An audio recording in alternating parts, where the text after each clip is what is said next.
Kemudian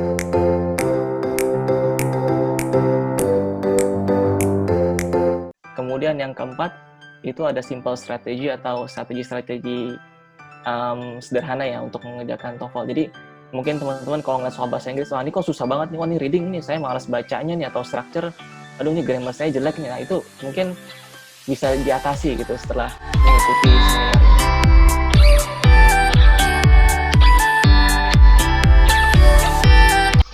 Assalamualaikum warahmatullahi wabarakatuh. Sama-sama. Okay. Good afternoon, everyone. How are you today? Well, I hope all of you are well this afternoon. Terima kasih sekali teman-teman partisipan yang pada siang hari ini menyempatkan waktunya untuk mengikuti kegiatan webinar yang diadakan oleh National English Center. Ini adalah kegiatan rutin kami, terutama sejak diberlakukannya lockdown karena coronavirus outbreak ini ya. Jadi kita banyak melakukan program-program yang bersifat daring online seperti sekarang yang kita lakukan. Okay. Terima kasih Pak Hinu.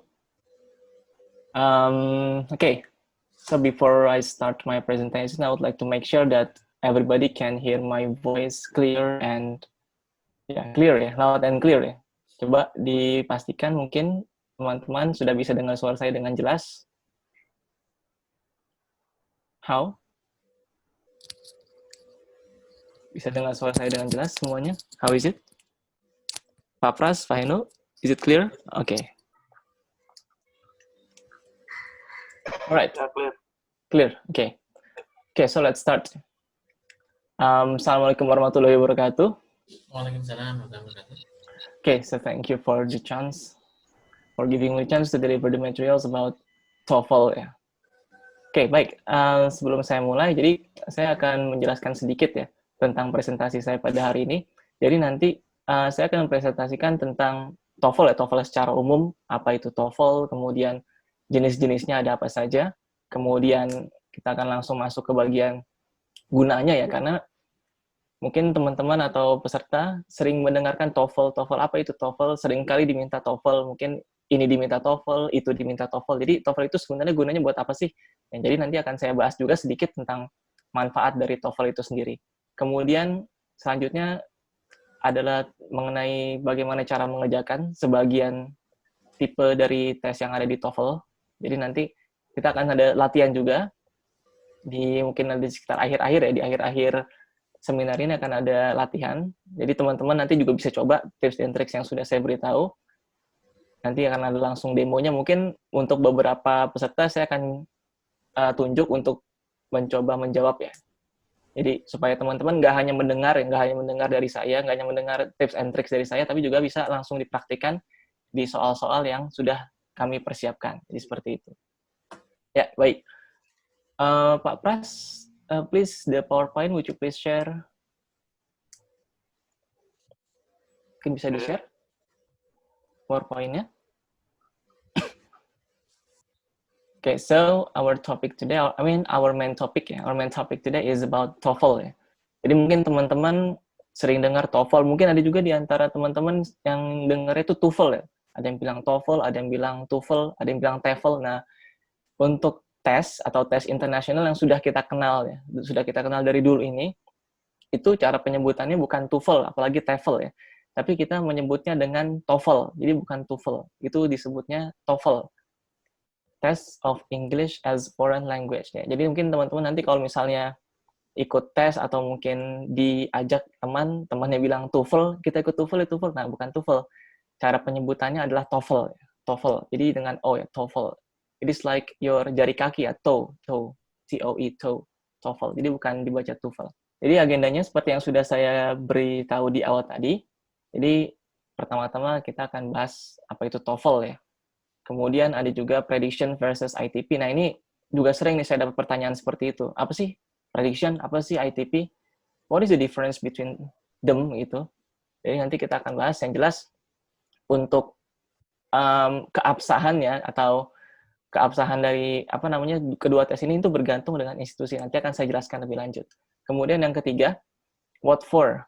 Jadi intinya TOEFL itu buat apa sih? Kenapa selalu diminta gitu. Kenapa TOEFL itu selalu diminta? Gunanya buat apa? Kemudian yang keempat, itu ada simple strategy atau strategi-strategi sederhana ya untuk mengerjakan TOEFL. Jadi mungkin teman-teman kalau ngeliat soal bahasa Inggris, wah ini kok susah banget nih, wah ini reading nih, saya malas bacanya nih, atau structure, aduh ini grammar saya jelek nih. Nah itu mungkin bisa diatasi gitu setelah mengikuti seminar ini. Baik, selanjutnya Pak Pras, please move to the next slide. Okay, so what is TOEFL? What is TOEFL? TOEFL stands for Test of English as Foreign Language. Jadi TOEFL di sini adalah tes untuk orang-orang yang bahasa Inggrisnya itu sebagai bahasa asing ya. Karena sebagai informasi di Indonesia itu bahasa Inggris itu adalah bahasa asing statusnya. Beda dengan yang di Malaysia. Jadi kalau di Malaysia itu sudah jadi second language. Dan kenapa Indonesia tidak berani menerapkan bahasa Inggrisnya sebagai bahasa kedua? Tidak bisa. Lebih tepatnya bukan tidak berani, tapi tidak bisa. Karena itu yang pernah saya baca, ada undang-undangnya, saya lupa siapa, sorry. Jadi mungkin next time saya akan coba cari itu dari siapa. Yang saya baca itu undang-undangnya memang tidak diperbolehkan ya. Jadi hanya boleh ada satu bahasa, itu bahasa Indonesia. Jadi bahasa Inggris, kemudian bahasa Prancis, bahasa Mandarin, dan lain sebagainya, itu semua dihitung sebagai bahasa asing atau foreign language. Lalu kemudian kenapa sih di Indonesia itu kita sering dengar TOEFL lagi. Nah, karena yang saya dapat infonya, TOEFL itu adalah yang paling terkenal dan yang paling fleksibel. Jadi kalau misalnya orang dengar, kamu udah pernah ini belum, tahu IELTS nggak? Apaan tuh IELTS? Nah, itu mungkin masih ada bingung tuh, IELTS itu apa? Nggak ada yang tahu. Tapi kalau ditanya, wah, tahu TOEFL nggak? TOEFL itu pasti tahu. Karena dari dulu, dari zaman saya masih SMA, itu TOEFL itu udah sering banget di-share, sudah sering banget dikampanyekan kalau ini adalah tes yang benar-benar valid untuk measure atau mengukur kemampuan bahasa Inggris seseorang. Nah, jadi seperti itu. Kemudian Pak, the next slide please.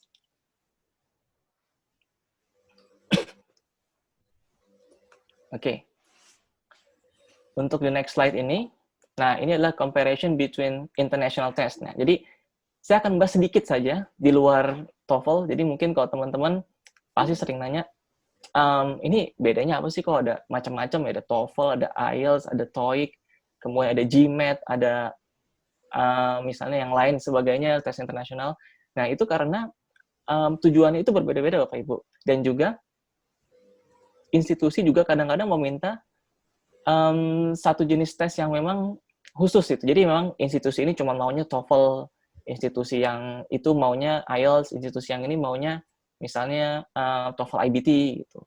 Nah, sekarang saya akan coba jelaskan apa sih perbedaan antara keempat tes ini. Memang kalau tes internasional nggak cuma 4 ini ya. Not only these 4 tests, still more, but I would like to try to define these 4 first. Jadi 4 aja dulu. Jadi yang pertama, saya akan coba membandingkan dari konten, kemudian bagaimana bentuknya, apakah itu online ataukah offline. Kemudian yang paling sensitif ya, of course, the price ya, atau harga. Oke, kita mulai dari TOEFL ITP. Ya, jadi TOEFL ITP itu apa? TOEFL ITP itu formatnya adalah tes tertulis, Bapak Ibu. Tes tertulis, paper and pencil. Ya, jadi di tes ini Bapak Ibu akan diberikan lembar jawaban dan juga booklet soal, dan Bapak Ibu sudah pasti kerjakan itu di lembar jawabannya. Dan TOEFL ITP ini ada 3 sesi ya, atau terdiri atas 3 sesi. Sesi pertama itu listening comprehension atau kemampuan mendengarkan, menyimak. Kemudian yang kedua itu ada structure and written expressions. Ini adalah grammar. Jadi kalau misalnya Bapak Ibu sangat menyukai grammar, saya yakin bagian yang kedua ini Bapak Ibu dapat skor yang tinggi pasti. Kemudian the last one will be reading comprehension atau membaca ya.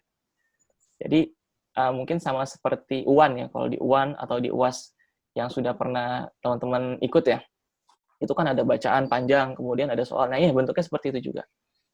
Dan rata-rata memang harganya itu sekitar 500.000. Memang ini kalau misalnya dilihat, Bapak Ibu, teman-teman, ini cukup mahal. Tapi kalau dilihat dari fungsinya, ini sangat murah, Bapak Ibu. Karena TOEFL ITP ini ternyata bisa dipakai untuk beasiswa ke luar negeri.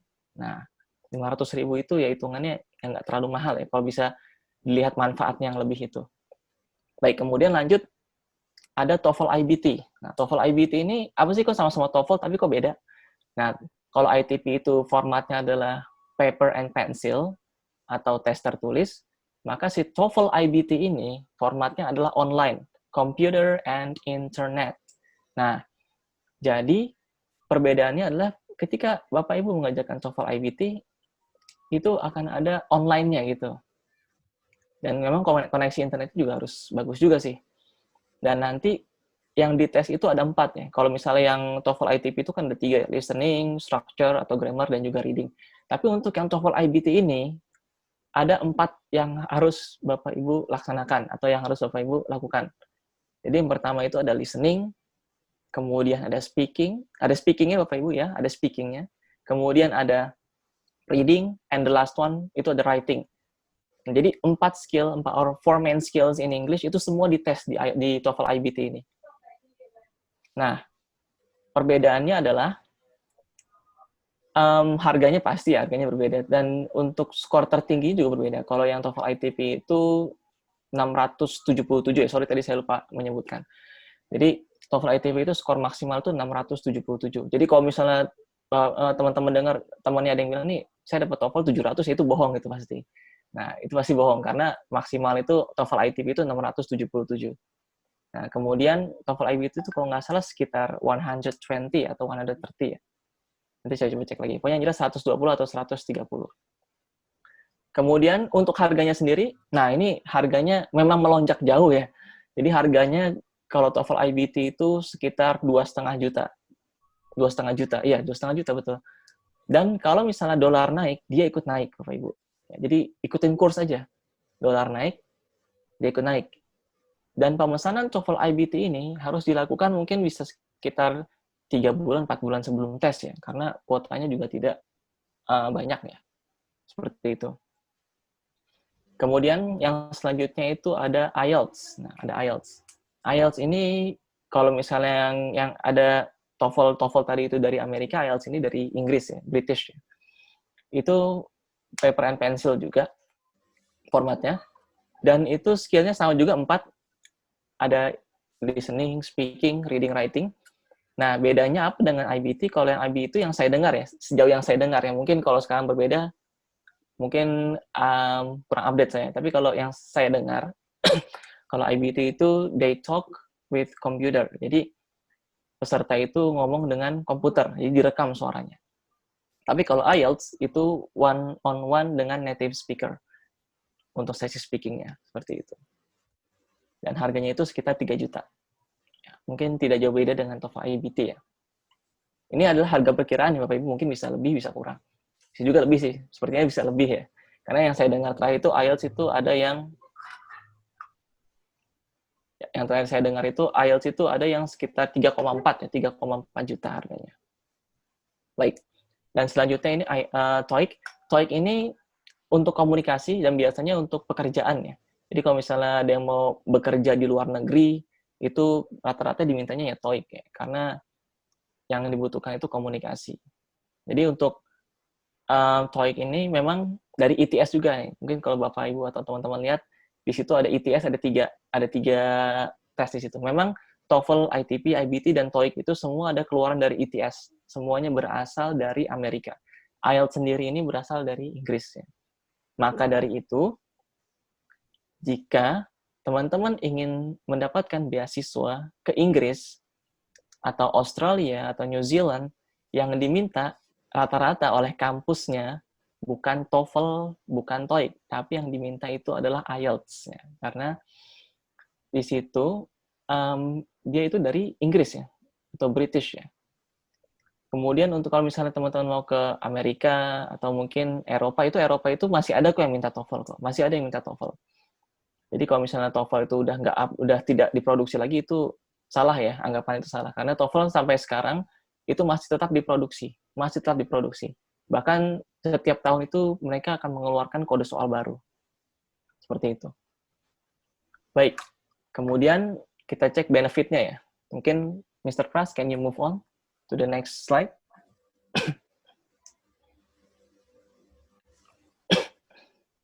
Okay. Ya, what is TOEFL for? Okay. TOEFL, seperti yang sudah saya informasikan di awal, itu bisa digunakan untuk berbagai macam keperluan ya, Bapak Ibu, teman-teman. Jadi yang pertama, seperti yang saya bilang itu bisa untuk beasiswa. Beasiswa ini kemana? Bisa yang ke Eropa, atau mungkin kalau Bapak, Ibu, teman-teman mau ikut beasiswa di kampus di Amerika ya, itu akan diminta TOEFL. Walaupun nanti diminta TOEFL IBT ya. Jadi misalnya, kalau yang nggak salah sih kemarin waktu saya dengar, di kantor itu, waktu itu pernah membludak sekali permintaan untuk TOEFL ITP ya. Dan itu adalah untuk beasiswa LPDP. Nah, jadi kalau misalnya mau ikut beasiswa LPDP itu dimintanya itu TOEFL ITP. Bukan TOEFL Prediction. TOEFL Prediction sama TOEFL ITP itu bedanya apa? Nah, saya akan jelaskan di sini. TOEFL Prediction ini adalah produk dari institusi. Jadi misalnya NEC punya TOEFL Prediction. Kursus lain juga mereka punya TOEFL Prediction. Dan ini memang institusi saja yang mengeluarkan. Tapi kalau TOEFL ITP, itu sudah resmi dari Amerikanya. Jadi soal-soalnya pun impor ya dari Amerika. Jadi itu dibuat dari Amerika. Dan itu resmi. Maka dari itu, harganya itu TOEFL ITP itu 500.000. Kalau misalnya TOEFL Prediction, kalau misalnya Bapak Ibu mau ikut TOEFL Prediction, itu bisa dari harga 150.000 ya untuk sekali tes. Dan untuk info selanjutnya mungkin nanti teman-teman silahkan hubungi saja FO ya untuk informasi lebih lanjut. Nah, kemudian kalau misalnya ada pertanyaan untuk institusi di Indonesia, misalnya kampus ataupun misalnya mau masuk kerja di suatu kantor, mau melamar kerja ya, atau mau bekerja di suatu perusahaan, kira-kira dimintanya yang mana sih? TOEFL, TOEIC, apa IELTS? Itu semua bergantung dengan peraturan di institusi tersebut. Jadi kita tidak bisa memprediksi ya, misalnya kantor A nih kayaknya TOEFL nih, oh nggak bisa. Misalnya Bapak Ibu atau teman-teman harus tanya dulu, ini dimintanya apa nih, TOEFL ataukah IELTS atau TOEIC? Nah, kalau misalnya ternyata diminta TOEFL, TOEFL yang mana dulu? TOEFL ITP, IBT, atau bahkan hanya TOEFL Prediction. Nah, itu kita tidak bisa prediksi, itu harus langsung dari institusinya. Tapi jika institusi itu hanya mencantumkan sertifikat TOEFL saja, tidak ada embel-embel belakangnya. Nah, itu berarti Bapak Ibu teman-teman boleh menggunakan TOEFL ITP, IBT, atau TOEFL Prediction. Nah, karena tidak dijelaskan di situ. Tapi biasanya rata-rata sih semua orang mau ambil sih TOEFL Prediction. Kalau misalnya tidak ada keterangan TOEFL apakah itu. Oke, kemudian mungkin Pak Pras bisa lanjut ke next slide ya, slide ke-7.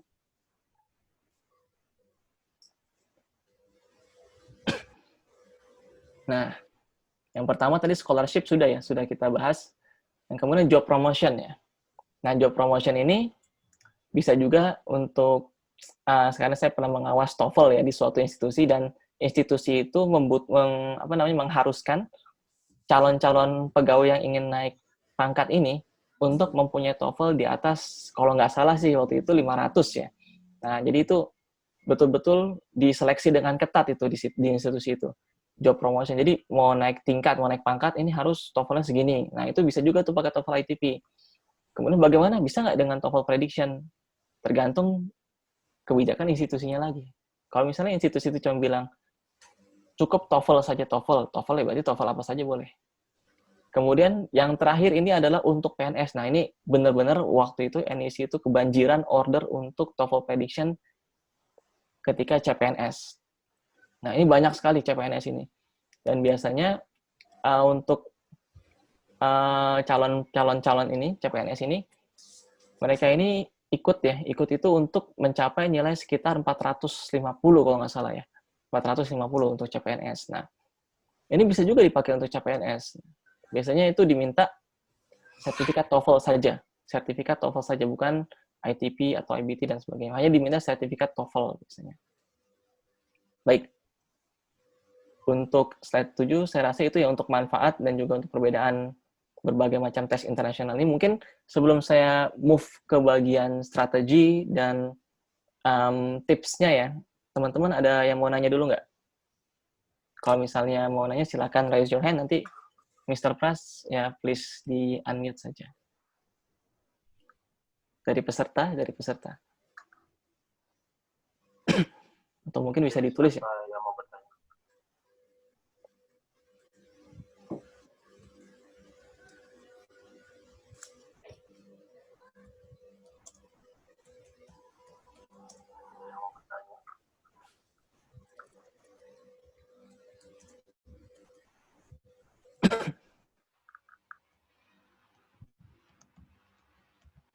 Baik, tidak ada ya? Oke.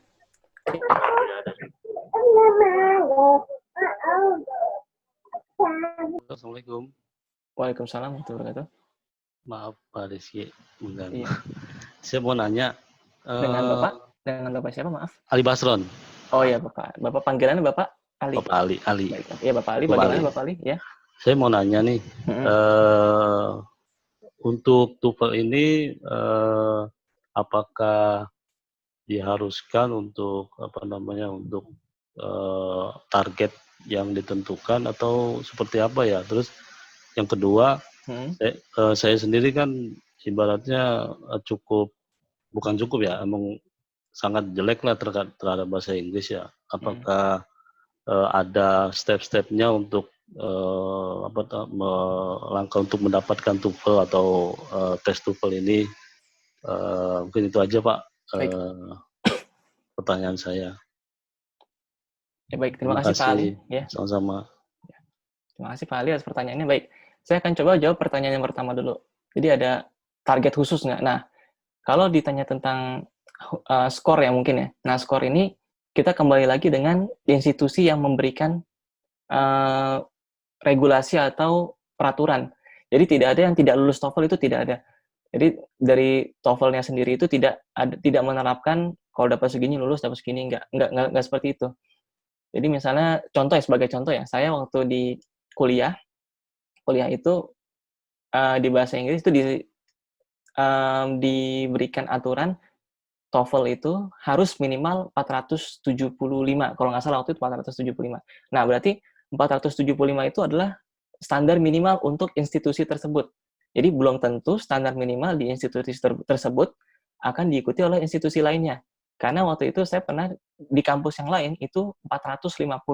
Bahkan ada kampus yang menerapkan 400 saja untuk S1. Nah, jadi itu kembali seperti itu. Tapi memang semakin tinggi keperluannya atau semakin tinggi kebutuhannya, akan semakin tinggi pula skor TOEFL yang diminta. Sebagai contoh, kalau misalnya ingin mengikuti beasiswa di Indonesia ya, atau kampus lokal, biasanya diminta itu 500. Tapi jika di luar negeri, itu akan diminta 550 ke atas. Jadi seperti itu. Kemudian bagaimana dengan skor terendah? Skor terendah itu, kalau misalnya dari yang saya lihat ya di sertifikat itu, skor terendah itu 310. Itu skor terendah. Jadi kadang masih ada yang beberapa juga yang menerapkan 380 ya, kalau nggak salah waktu itu ada. Jadi semuanya itu bergantung dengan kebijakan institusi saja. Lulus atau tidaknya bergantung dengan institusi. Seperti itu, Pak. Kemudian untuk yang kedua ya, yang tadi bagaimana step-stepnya. Of course, step-stepnya itu ada ya. Step-stepnya itu ada.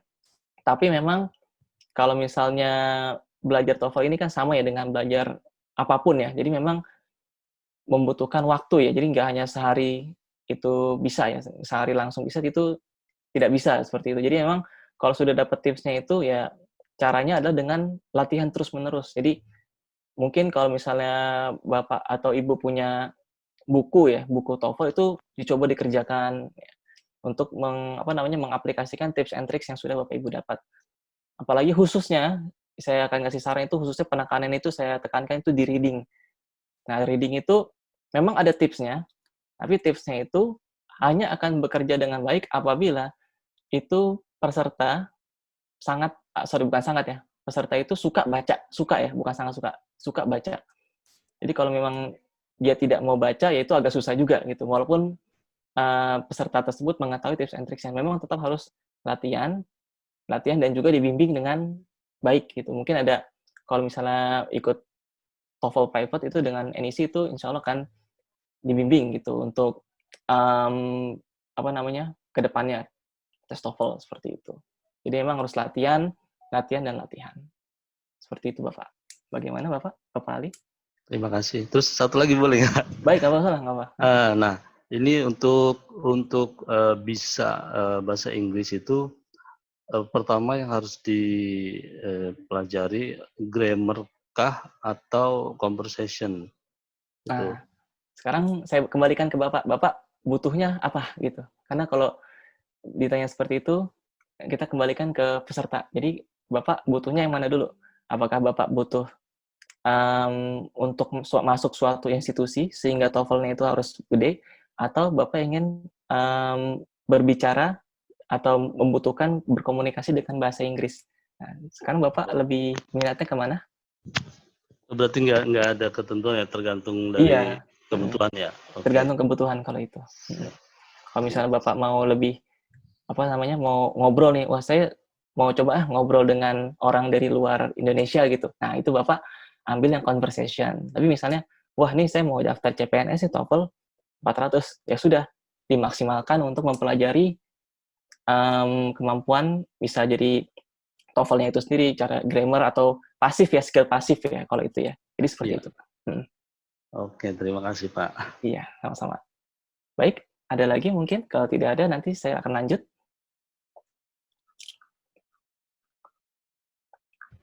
Tidak ada? Oke, Mr. Pras, please move on to the next slide.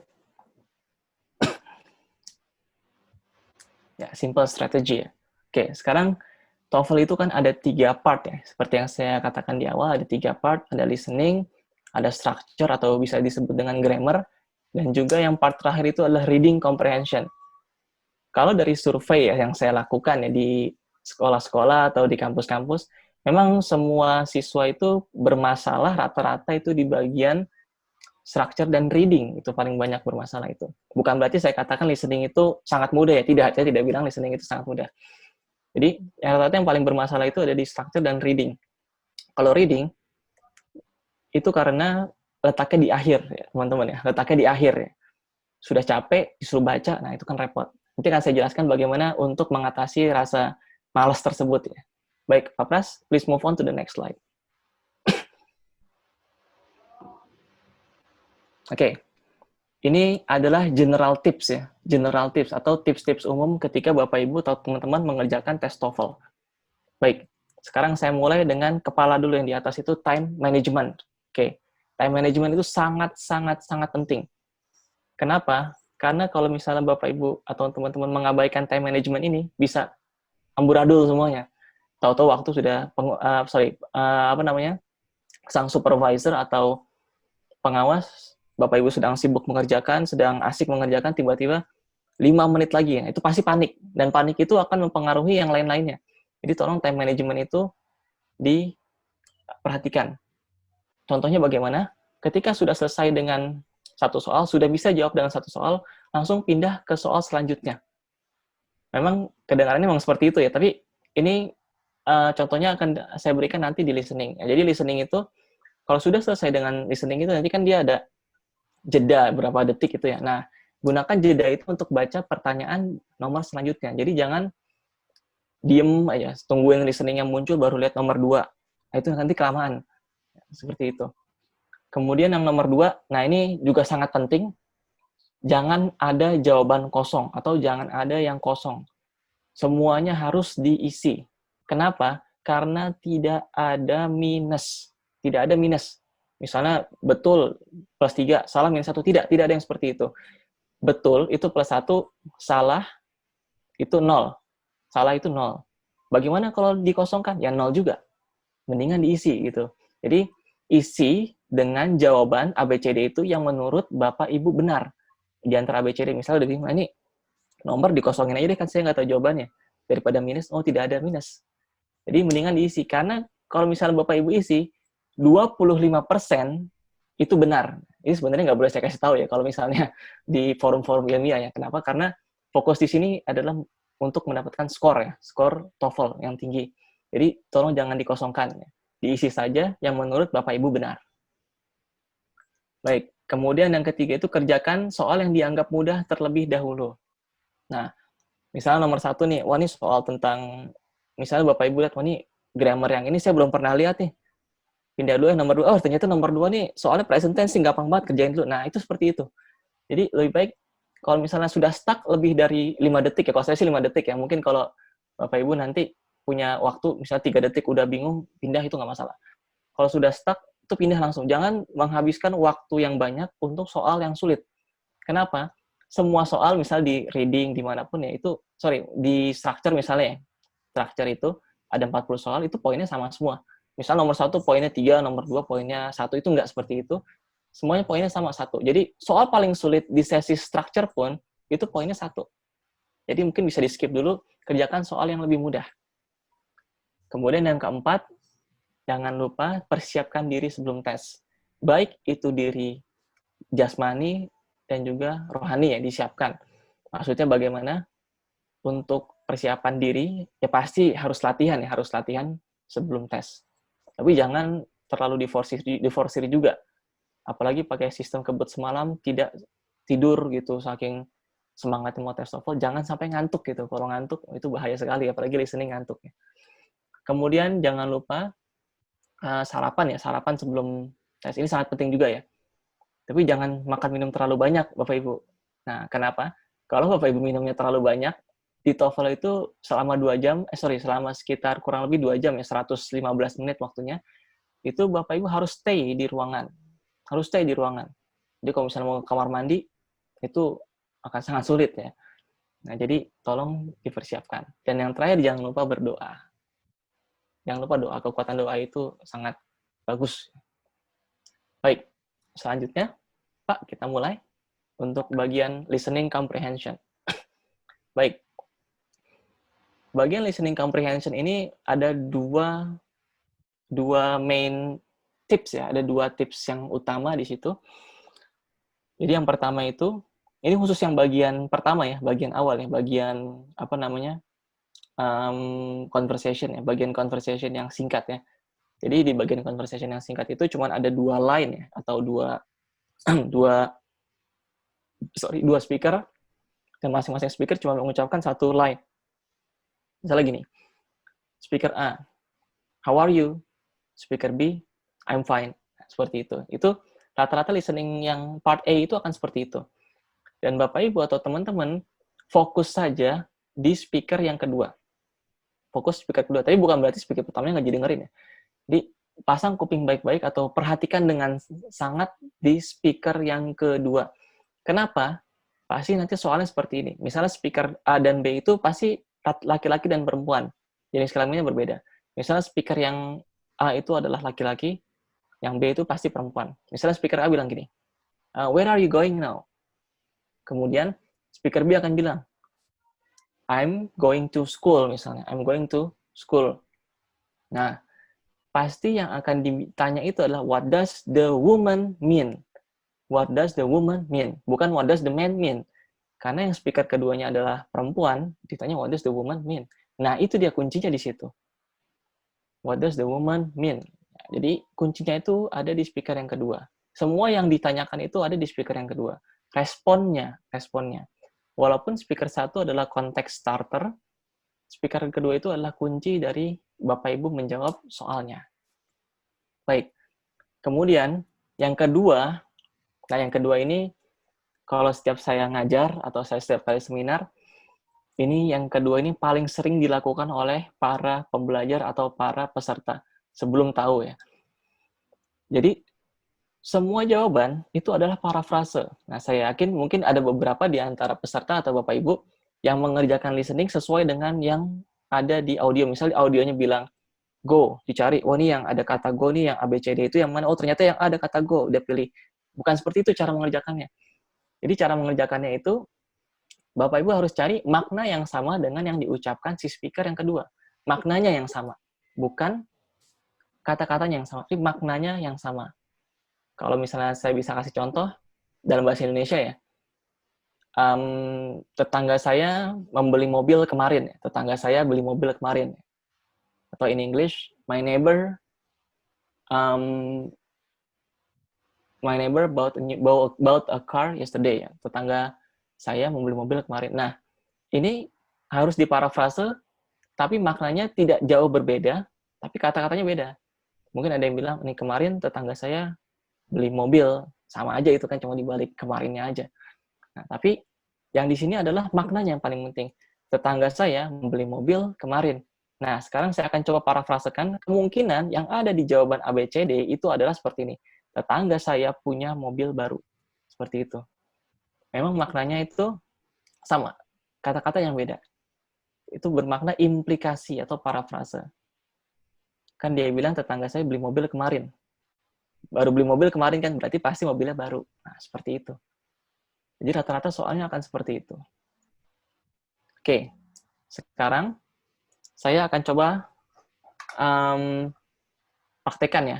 Oke Pak, mungkin bisa move on to the next slide. Oke, nah sekarang coba jangan diputar dulu Pak Pras. Saya mau minta partisipasi dari peserta dulu ya. Oke, partisipasi dari peserta nih. Kira-kira ada yang mau berpartisipasi untuk mengerjakan? Nomor 1 dulu ya, nomor 1 dulu. Oke, sorry. Nomor 1 ini di audionya dia akan bilang nomor 2 ya, tapi nggak masalah. Tetap didengarkan saja audionya. Oke, nomor 1 ini kira-kira ada yang mau mengerjakan nggak? Kita praktekkan bareng-bareng. Ada nggak? Kira-kira yang bersemangat, ada yang semangat untuk mengerjakan? Arif? Oke. Ya. Sekarang saya minta Bapak berpartisipasi untuk mengerjakan nomor 1. Oke. Oke. Dan sekarang coba Pak Pras diputar audionya. Listen carefully.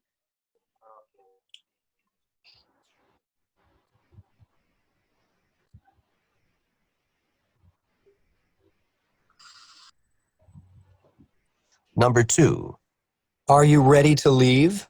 I need about 30 minutes. Oke, stop. What does the woman mean? Oke. Bapak Arif, kira-kira jawaban dari nomor 1 ini apa?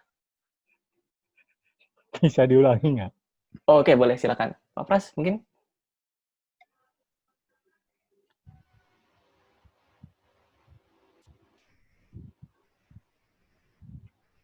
Number 2. Are you ready to leave? I need about 30 minutes. What does the woman mean? Waduh. Suaranya mantul-mantul ya, Mas? Mantul-mantul. Iya. Oke. Nah, saya Apa coba di ini sini ya. apa di sana? Nah, Oke, saya coba ini ya, sampaikan. Jadi, yang speaker A dia bilang, "Are you ready to leave? Are you ready to leave?"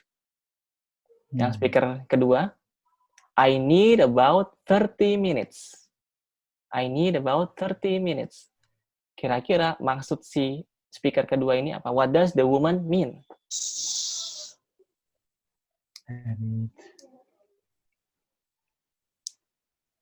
itu kali ya? Yang D kali ya? Yang D, Delta. Delta, oke. Nah, sekarang kita bahas. Oke, tadi Oh. yang tips yang pertama, speaker kedua betul. Kemudian jangan memilih jawaban yang terdengar sama ya dengan yang ada di audio. Nah, tadi kan kita dengar ada kata 30 minutes ya. Nah, dan 30 minutes ini harus diparafrasekan. Parafrasekan atau diganti katanya, tapi maknanya sama. Kira-kira maknanya sama yang mana ya? Dengan 30 minutes. Nah, yang bermakna yang sama. kali ya? Yang 30 minutes. She needs to leave now. No. Charlie. Oh, no. Oh. Not C. Oke, ini ada yang sudah jawab B. Oke. Oh, B. Ya, jawabannya betul B. Karena 30 minutes sama setengah jam sama kan, half hour, 30 minutes. Oke. Nah, 30 minutes itu 30 menit. Half hour, setengah jam. Oke. Seperti itu. Ya, Jadi cara menjawab soalnya, jangan pilih jawaban yang terdengar sama dengan yang ada di audio. Jadi seperti itu, Pak. Kuncinya adalah jangan sama dengan yang ada di audio. Nah, ya, karena semuanya parafrase. Oke. Atau pernyataan ulang. Pernyataan ulang. Oke, good one. Thank you very much, Mr. Arif, and thank you very much for Miss Bia for answering B. Oke, you're welcome. Sekarang untuk structure and written expressions ini adalah bagian yang paling menantang ya untuk peserta. Menantangnya kenapa? Soalnya atau jumlah soalnya itu 40. Waktunya 25 menit. Jadi kalau mau pakai time management yang baik, 1 menit itu 2 soal selesai. Seperti itu. Dan ini ada 40 soal. 40 soal itu ada 2 tipe. Ada tipe yang pilihan ganda A, B, C, D, yang tinggal memilih jawabannya. Misalnya I, titik-titik, a doctor. Pilihan jawabannya ada am, ada are, ada is, ada were. Pilihannya kan am, I am a doctor. Tapi pastinya nggak akan segampang itu soalnya Bapak Ibu. Ya. Kemudian saya akan coba untuk membahas sedikit ya tentang structure ini. Pertama, kalau Bapak Ibu mau mengerjakan structure, yang harus Bapak Ibu atau teman-teman cari itu, diidentifikasi itu adalah subjeknya. Nah, subjek itu apa? Pelaku dari kalimat itu ya, pelaku dari kalimat itu. Mungkin kalau teman-teman atau Bapak Ibu pernah belajar bahasa Indonesia itu, di sekolah itu kan ada suatu topik ya, atau bagian SPO kayak subjek, predikat, objek, keterangan. Nah, ini kurang lebih sama sih seperti itu. Dan subjek ini selalu kata benda. Misalnya, I, you, they, we, he, she, it, dan sebagainya. Jadi, subjek itu rata-rata di depan. Subjek itu rata-rata di depan. Ada di depan ya. Di depan apa? Di depan kata kerja. Di depan kata kerja. Bagaimana kalau ada kata yang paling depan? Apakah yang kata yang paling depan itu selalu subjek? Tidak, Bapak Ibu. Tidak. Kata yang paling depan itu tidak selalu subjek.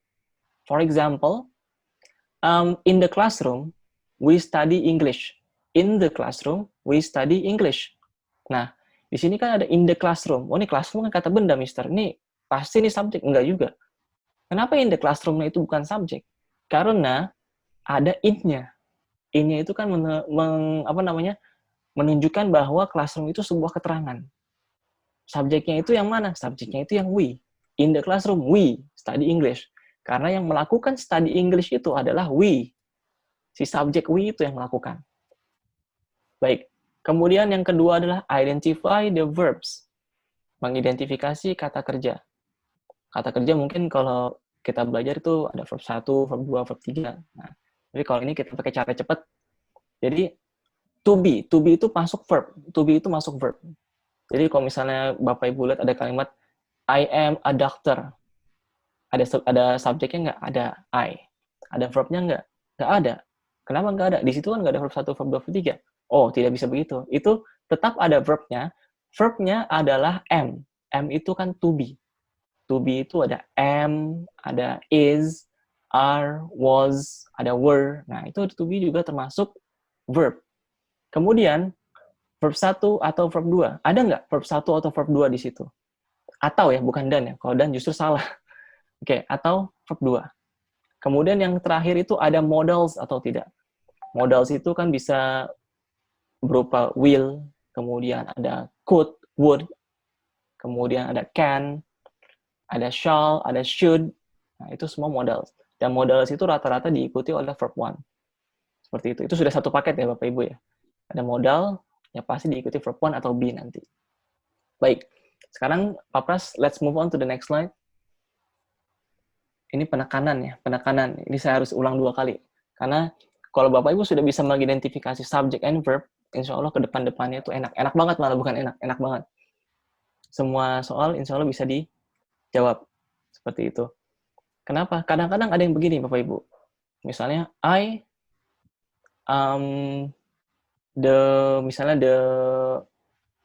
saya sedang memikirkan satu kata yang agak susah. Misalnya, kata hunt ya. H-U-N-T, hunt. The king hunted, ada kata hunted. Misalnya kita nggak tahu nih hunted-nya apa sih, belum pernah dengar nih kata hunted. Tapi kita lihat, oh ini letaknya ada setelah subjek nih, pasti nih verb nih, ada ed-nya verb to nih pasti nih. Berarti dia sudah punya subjek, sudah punya verb. Sudah bisa kita identifikasi tuh. Nah, malah lebih enak lagi begini Bapak Ibu. Ada kata titik-titik atau hunted. Oh, ini apa nih hunted nih? Kita nggak tahu nih hunted artinya apa. Tapi kita tahu kalau itu verb. Nah, pastikan kalau kalimat itu harus ada subjek, harus ada verbnya. Kalau verbnya udah ada, berarti di pilihan jawaban ABCD cari aja yang subjek, cuma satu subjek, ketemu jawabannya, begitu. Jadi intinya kalau sudah subjek dan verb itu sudah bisa menguasai, itu ke depan-depannya itu enak banget, ya, enak banget. Tanpa harus mengetahui artinya pun, itu saya rasa bisa mengerjakan soal. Nah, sekarang saya akan coba bahas sedikit tentang ini ya, modals ya. Modals ini rata-rata memang masih banyak yang bingung. Modals itu kan Ada will, ada would, ada could, ada should. Nah, itu intinya begitu aja. Will, would, should, kemudian could, dan diikuti oleh be atau kata kerja satu. Saya tulis di chat, modals, itu akan harus diikuti verb one atau be. Atau ya, bukan dan ya. Sorry kok, jadi private, sorry ya. Saya salah pencet. Modals itu ditambah dengan verb one atau be. Nah, itu dia. Jadi kalau misalnya ada modals, misalnya ada I will, I will tiba-tiba diikuti dengan verb 2. I will begin. Sudah pasti salah. I will begin, nggak mungkin. I will begin, pakai I, begin. Seperti itu. Jadi kalau ada modal diikuti dengan kata kerja selain kata kerja satu, ya salah. Nah, baik. Sekarang, Pak Pras, sekarang kita langsung praktek. Coba dilihat bagian soal. Nah, coba saya minta ada peserta yang berpartisipasi. Oke, how are you today? I'm fine. Oke, Mbak Bia, coba sekarang ada 5 soal di sini, tapi Mbak Bia akan saya minta kerjakan untuk mengerjakan nomor 1. Nah, ini contoh soalnya, formatnya adalah correct or incorrect. Kenapa saya berikan soal seperti ini, Bapak Ibu? Karena kalau sudah mengetahui struktur kalimat yang benar, struktur kalimat yang salah, itu akan mudah untuk selanjutnya. Nah, coba Mbak Bia, kira-kira nomor 1 ini benar atau salah ya? Salah. Kenapa salahnya? Itu ada kata helpful. Harusnya kalau itu kan subject my best friend. Terus Betul. Always itu jadi modals. Kalau modals tadi rumusnya modals plus verb one. Okay. Jadi helpful itu bukan verb one. Nah, jawaban Mbak betul. Jawabannya betul. Tapi alasannya salah. Salah. Alasannya salah. Nggak apa-apa, yang penting jawaban betul. Nggak apa-apa. Jawaban betul, nggak apa-apa. Jadi intinya, my best friend itu subjek betul. Betul, itu betul. My best friend itu subjek karena itu kata benda ya. Mungkin kalau saya bisa kasih contoh, kata benda itu bisa dilihat, dipegang, diraba, dan dimiliki ya. Karena ada yang tidak bisa dilihat juga. Seperti ide, idea. I have an idea. Betul jawabannya. Tapi always di sini bukan merupakan modals ya. Oh. Ya, always ini seperti apa ya? Frekuensi ya. Bisa kalau frekuensi ya. Selalu gitu. 100%. Nah, di sini kita lihat. Coba sekarang saya tanya ke Mbak Bia. Subjeknya kan sudah ketemu ya? Iya. My best friend. Sekarang ada to be nggak di situ? Nggak ada. Nggak ada. Ada verb 1 nggak? Nggak ada. Verb 2 ada nggak? Verb 2 nggak ada. Ada modal nggak? Nggak ada. Berarti always bukan modal sih. Nah, iya. Jadi kalau sudah tidak ada 3 itu kan? Oh iya. Ya sudah salah. Ya sudah salah begitu. Oke. Seperti Ya, itu cara. iya. Nah, seperti itu. Yang penting ada subjek verb dulu gitu. Nah, cara jawabnya jadi seperti itu. Dilihat, ada subjek nggak? Ada. Wah, ada subjek. Ada verb 1 nggak? Oh, nggak ada. Verb 2 ada nggak? Nggak ada juga. Kemudian ada to be nggak? To be-nya nggak ada juga. Ada modal, nggak ada. Ya udah salah pasti. Seperti itu. Nggak usah, misalnya, aduh, ini problems itu artinya apa ya? Saya nggak tahu ini artinya problem. Nah, itu tidak terlalu penting sebenarnya. Yang penting subject verb sudah ketemu, that's all, the problem finished. Gitu. Jadi cara jawabnya seperti itu. Oke, makasih. Oke, Bapak Rio. Sekarang saya akan minta Bapak Rio untuk mengerjakan soal nomor 2. Kira-kira jawabannya benar atau salah nih, nomor 2? Sepertinya sih benar ya. Betul. Ya, betul sekali. Ya, betul sekali jawabannya. Karena subjeknya kira-kira yang mana ya, Pak Rio? Subjeknya? The bus schedule. Betul sekali. Iya. Dan verbnya? Verbnya has. Nah, itu dia. Oke. Sudah dapat subjek, verb, ke belakang-belakangnya? Sudah tidak ada masalah pasti ya? Iya. Betul jawabannya. Ya, seperti itu saja. That's all. Terima kasih. Oke. Next. Coba saya minta Ibu Siti Khotijah ya. Coba Pak Pras bisa sambungkan saya dengan Bu Siti Khotijah. Bu Siti Khotijah, silakan. Iya. Iya, halo. Halo, Ibu. How are you today? Iya. Oke. Oke, Ibu. Coba sekarang nomor 3, Ibu. Halo. Kejadian. Betul atau salah? Salah. Kenapa salahnya? Subjeknya nggak ada. Betul sekali. Tidak ada subjek. Ya, itu jawabannya. Tidak ada subjek. Ini adalah yang seperti saya kasih tahu di awal tadi, teman-teman, Bapak Ibu. Nomor 3, yang paling depan belum tentu subjek. Walaupun kita nomor 1, 2 tuh paling depan tuh subjek semua. Tapi nomor 3 ini, yang paling depan justru kata keterangan. Accidentally, secara tidak sengaja. Nah, very good. Jadi, ini kurang subjek. Jadi kalau sudah, wah ini nggak ada subjek ya udah. Tidak usah dilihat belakang-belakangnya lagi, itu udah pasti salah itu dia. Oke, thank you Miss Siti Khotijah. Terima kasih. Oke, you're welcome. Oke, ini yang seperti yang saya bilang di awal tadi, yang bikin susah sebenarnya pressure-nya ya, atau tingkat endurance-nya peserta. Jujur saya juga waktu ngajakan reading ini berat karena ada di akhir itu kita harus baca. Aduh, itu bener-bener dah di akhir itu. Nah, sekarang reading comprehension ini adalah salah satu yang sering bikin peserta itu kehabisan waktu. Kenapa? Strateginya salah. Nah, strateginya salah. Bukan berarti dia bahasa Inggrisnya kurang, enggak, tapi strateginya yang salah. Nah, misalnya, Bapak Ibu dihadapkan dengan sebuah teks yang sangat panjang sampai 1 halaman ya. Dan kemudian yang lebih ngeselinnya lagi, soalnya itu ada di halaman yang baliknya. Nah, itu kan jadi kalau mau lihat itu balik halaman lagi, baca lagi, balik halaman lagi. Nah, itu kan annoying juga kan. Nah, jadi di sini saya akan berikan sedikit tips yang emang nggak terlalu ribet ya. Jadi pertama, kalau Bapak Ibu mengerjakan reading comprehension, biasakan read the questions first. Baca soalnya dulu, baru baca teksnya. Kenapa? Pengalaman seperti ini, Bapak Ibu. Misalnya, Bapak Ibu baca teksnya dulu nih, panjang nih 1 halaman. Ada sekitar 4-5 paragraf lah. Bahkan bisa lebih ya, bisa 6 ya. Bisa ada sekitar 30 baris atau 6 paragraf itu. Baca dulu tuh. Belum lagi kalau baca itu ada kata-kata yang lupa nih, artinya apa nih? Nah, ini bingung nih saya nih kata ini nih. Nah, itu kan akan lebih wasting time lagi, bukan wasting ya. Itu spending time itu kan lebih banyak lagi. Dan tiba-tiba nomor 1, what is the main idea of the paragraph? Aduh, lupa nih tadi apa nih, lihat lagi yang ke atas. Terus yang nomor 2, all of the following is true. Ya. Yang berikut ini benar. Kecuali, lihat lagi ke atas. Nah, kan repot. Seperti itu. Jadi, baca soalnya dulu. Dan kembali lagi ke tips yang sebelum-sebelumnya itu, ya cari yang mudah dulu deh, cari yang mudah dulu baru ke teksnya. Nah, kalau misalnya Bapak Ibu lebih nyaman dengan baca teksnya dulu ya, saya tidak memaksakan untuk baca question-nya dulu sih. Ya mungkin ada benar-benar orang yang harus baca dulu, kemudian baca teks langsung bisa diisi, itu mungkin lebih baik. Dengan syarat langsung bisa diisi ya. Tapi kalau bolak-balik lagi, saya rasa lebih baik read the questions first. Oke.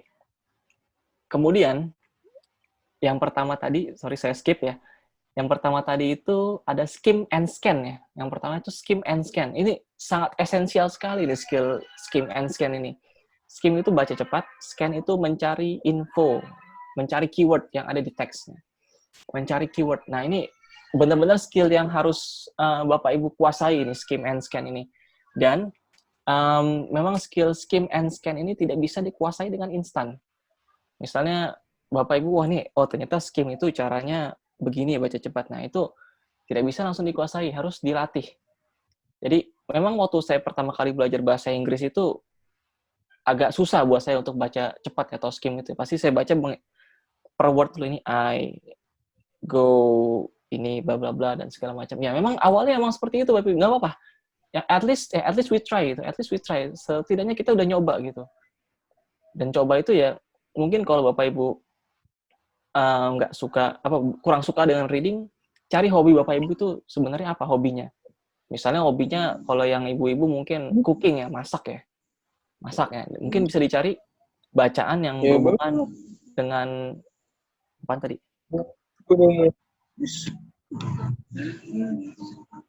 Aku beresin piring-piring. Ya, berhubungan dengan yang cooking tadi ya, berhubungan dengan masak tadi ya.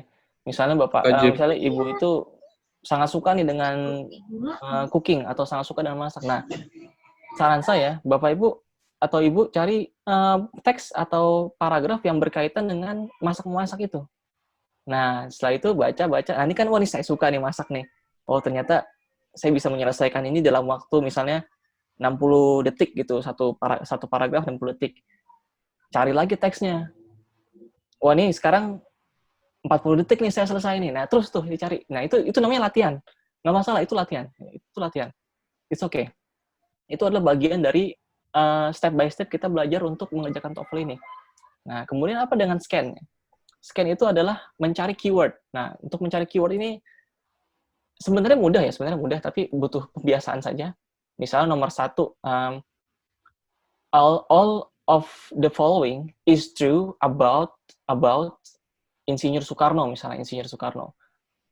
Except, kecuali, nah langsung cari, wah ini Insinyur Soekarno nih. Langsung cari di teks yang mana nih yang ada Insinyur Soekarno. Wah, ini ternyata ada nih di paragraf 1 di baris ke-3. Baca tuh kalimatnya. Kita lihat jawaban A. Cocok nggak dengan yang ada di teks? Oh, ternyata jawaban A ini ada nih. Nah, berarti kan bukan itu yang diminta. Karena yang diminta yang kecuali, yang tidak ada. Gitu. Ya, terus saya dicocokin jawabannya. Nah, itu keywords itu. Seperti itu. Jadi, yang terakhir itu adalah find the keywords. Nah, iya. Find the keywords itu adalah mencari kata kunci. Jadi setiap reading itu pasti ada kata kuncinya. Pasti ada kata kuncinya. Ya kalau misalnya main idea itu juga ada kata kuncinya ya. Main idea itu ada di awal dan akhir per paragraf ya. Jadi kata kunci ini gunanya adalah untuk bisa dapat fakta ya atau jawaban dari pertanyaan yang Bapak Ibu akan jawab. Gitu. Nah, sekarang untuk bagian reading comprehension ini saya akan coba untuk membahas soalnya ya. Jadi saya ada satu soal ya untuk reading comprehension. Mungkin Pak Pras bisa di move on to the next slide.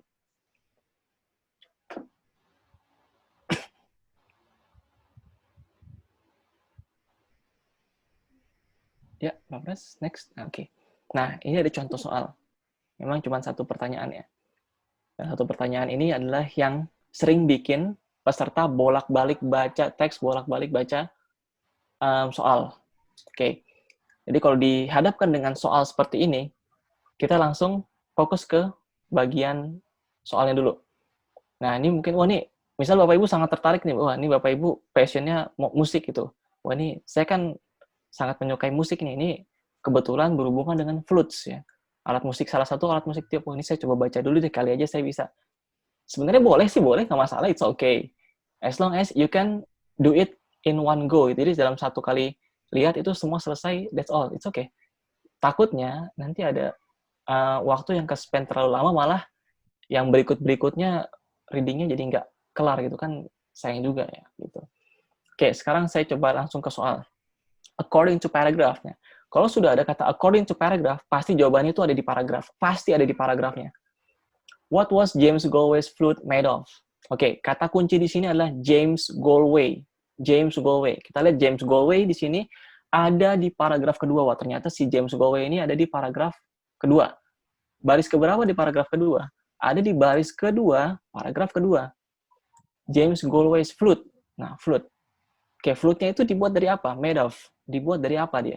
Nah, kita cek di sini. Not just made of any metal. Metal. Logam ya. It is made of gold. Wah, ternyata gold nih. Ada nggak gold? Ada, jawabannya D. Seperti itu. Keyword-nya harus diperhatikan. James Galway. James Galway kita lihat.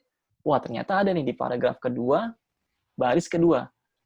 To well-known flautist, James Galway is not just made of any metal. It is made of gold. Dibuat dari emas atau gold. Jadi jawabannya adalah yang D, gold. Atau kita pakai metode kedua, bisa juga pakai metode kedua. Pertama, made of, ada bones ini. Bener nggak bones?